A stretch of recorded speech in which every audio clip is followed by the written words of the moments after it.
Hello everyone, welcome to back my channel. I hope everyone is having a wonderful day. Before starting the video, please go ahead and hit the subscribe button and give this video a thumbs up. Bridget never thought she'd end up here, sitting alone on her living room couch, clutching a DNA test envelope that felt heavier than 1,000 pounds. The words "IWAS wrong" kept echoing in her mind like a cruel refrain. She had spent months building a future around a lie she didn't even realize she was living, and now all of it was crashing down. Her trembling hands hovered over the letter, the test results that would change everything. She already knew deep down, but seeing it in black and white would make it real, undeniable. The beginning of everything. It had all started with a night of laughter, love, and careless promises. Bridget and Will had been together for almost 2 years, a relationship built on affection, arguments, and that intoxicating kind of chemistry that made even the smallest moments feel cinematic. Will was everything she thought she wanted: charming, funny, ambitious, and dependable. He adored her, supported her writing career, and always reminded her that they were a team. So when Bridget found out she was pregnant, she didn't hesitate to tell him. Will's face had gone pale at first, then softened into a wide, disbelieving grin. "We're having a baby?" he'd whispered, his eyes filling with tears. Bridget had nodded, and the two had held each other for what felt like forever. That moment, frozen in her memory, had felt like the beginning of something beautiful. But looking back now, Bridget realized it was also the moment everything began to unravel. The shadow of doubt. The first few months of pregnancy were filled with joy. Will was attentive, too attentive sometimes. He accompanied her to every appointment, brought her breakfast in bed, and rearranged his work schedule to make sure he never missed a single ultrasound. Bridget had told everyone, her family, her friends, her coworkers, that Will was the father of her child. But behind that confident smile, she was carrying a secret she had buried deep. A secret that started one stormy night, weeks before she and Will found out she was pregnant. The other man. His name was Jason. Jason was everything Will wasn't: unpredictable, passionate, and dangerous in a way that made Bridget's heart race. He was an artist, the kind who lived like every moment was a painting he was desperate to finish before the colors dried. They'd met at a gallery opening, both a little tipsy, both searching for something they couldn't quite name.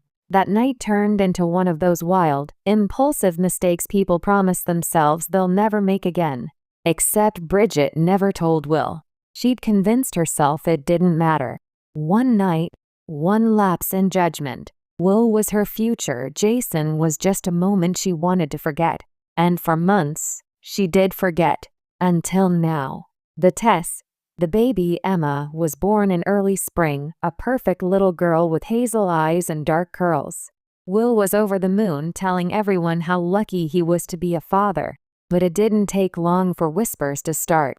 "Her eyes, they're so different from Will's," Bridget's mother had said once, almost absent-mindedly. Will's sister had made a similar comment during a family dinner. "Funny, she doesn't look much like the rest of us." Each remark chipped away at Bridget's composure until she couldn't ignore the growing sense of dread. She started noticing it herself, little details she had brushed aside before. The way Emma's smile mirrored Jason's crooked grin. The way her eyes caught the light in the exact same shade of green Jason had. It became unbearable.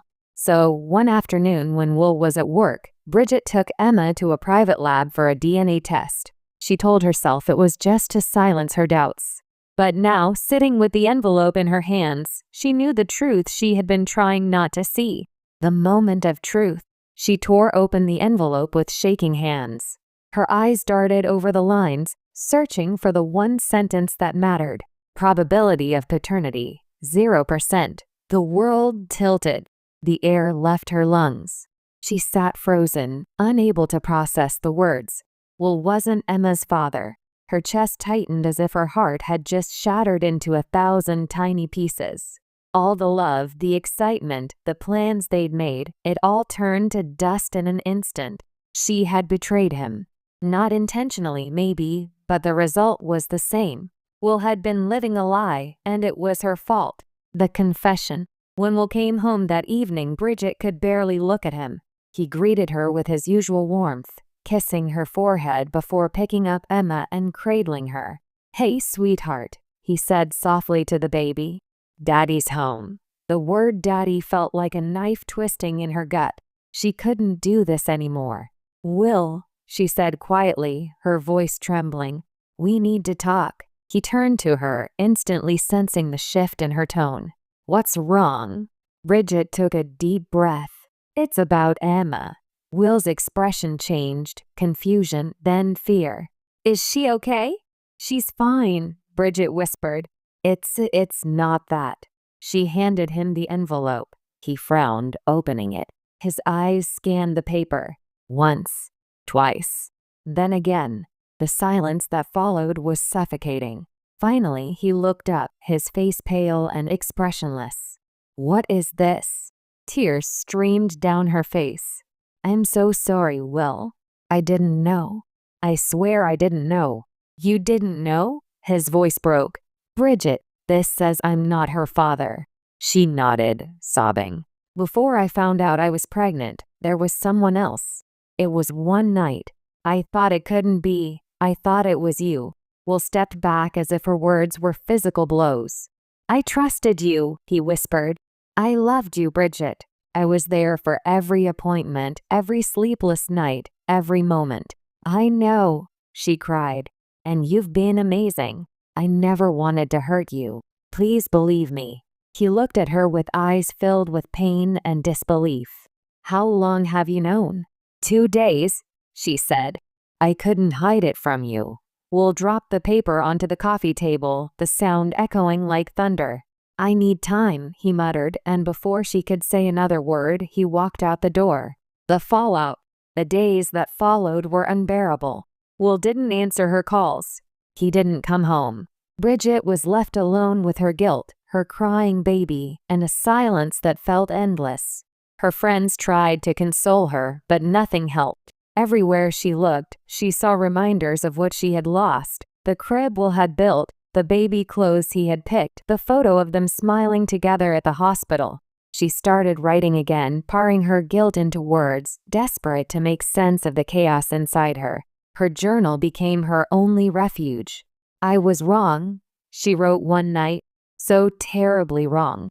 I thought I was protecting him, but all I did was destroy him." How do you apologize for something like that? How do you fix a heart you've broken beyond repair? The visit. A week later, there was a knock at the door. Bridget froze, her heart racing.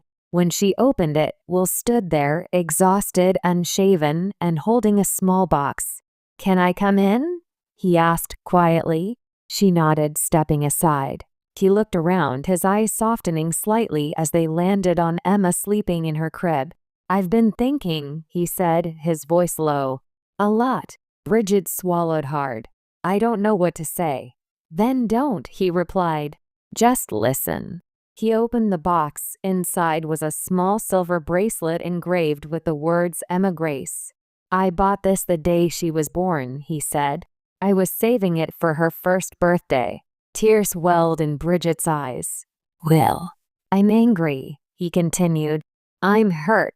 But none of that changes the fact that I've been this child's father since day one. I've changed her diapers, stayed up all night rocking her, sang to her when she couldn't sleep." He paused, his voice breaking. "I don't know if I can be your partner again, but I can't just walk away from her. She's still my daughter, maybe not by blood, but by love." Bridget covered her mouth, sobbing. "You don't have to do this." "I know," he said, "but I want to." He looked at her then, really looked, and she saw both the pain and the love still flickering behind his eyes. "I don't forgive you yet," he said softly, "but maybe one day I will." Then, he turned and walked over to Emma's crib. He leaned down, brushing her tiny hand with his finger. "Hey, Peanut," he whispered. "Daddy's here." The path to redemption. Time didn't heal everything, but it softened the edges. Bridget started therapy, determined to confront the guilt she had buried for so long. She learned that forgiveness, real forgiveness, couldn't be rushed. It had to be earned. Will eventually agreed to co-parent. Their relationship shifted from lovers to partners in parenthood. There were hard days, moments when the pain resurfaced like an old wound, but there was also progress. Emma grew happy, loved, and blissfully unaware of the storm that had surrounded her first months of life. Sometimes, when Bridget watched Will play with Emma, her heart ached with both gratitude and regret. She knew she couldn't undo the past, but she could build a better future. For Emma, for Will, and for herself. A new beginning. Years later, Bridget found herself sitting in the same living room, the same spot where she had once opened that devastating letter. Only now, Emma was 5, a giggling bundle of energy who adored both her parents. Will arrived to pick her up for the weekend, smiling warmly. "Hey," he said, stepping inside. "Hey," she replied. "She's almost ready." She insisted on packing every single toy she owns. He chuckled. "Sounds like her." As Emma ran into his arms, Bridget felt a strange peace settle over her. Their story wasn't perfect. It was messy, painful, and full of mistakes. But it was also real. Before leaving, Will turned to her. "You've come a long way, Bridget." "So have you," she said softly. They stood there for a moment, two people forever bound by a child, by love, by lessons learned the hardest way possible. When they said goodbye, it wasn't with bitterness anymore, but with understanding. As the door closed, Bridget whispered to herself, "I was wrong, but I'm learning to make it right." That night, after Emma had gone, Bridget sat at her desk, her fingers hovering over her laptop. She began typing a new story, not about heartbreak or betrayal, but about forgiveness. The title appeared at the top of the page. "I was wrong." She smiled through her tears, realizing that sometimes the greatest stories are born not from perfection, but from the courage to admit our deepest mistakes and to find redemption in their wake.